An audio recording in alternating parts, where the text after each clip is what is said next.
नमस्कार माझ्या शेतकरी मित्रांनो, माझी शेती या यूट्यूब चॅनेलमध्ये आपले सर्वांचे पुन्हा एकदा स्वागत आहे। आज आपण बघणार आहे कांद्याचे बाजारभाव।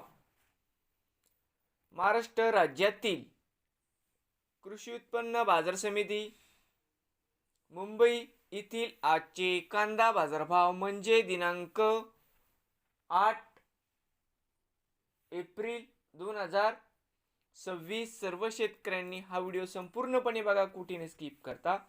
कांदा दरामध्ये होते चांगली सुधारणा। तर मित्रांनो, बाजार समिती मुंबई या ठिकाणी आज आवक 15,034 क्विंटल, या ठिकाणी कमीत कमी दर 700 रुपये क्विंटल, सरसंत्रे 1100 रुपये क्विंटल, जास्तीत दर 1500 रुपये क्विंटल। तर मित्रांनो, त्याचे मुंबई येथील आजचे कांदा बाजारभाव नवीन आले असाल तर माझी शेती या यूट्यूब चॅनेलला सबस्क्राईब करा रोज कांद्याचे व्हिडिओ बघण्यासाठी। मुंबई येथील मित्रांनो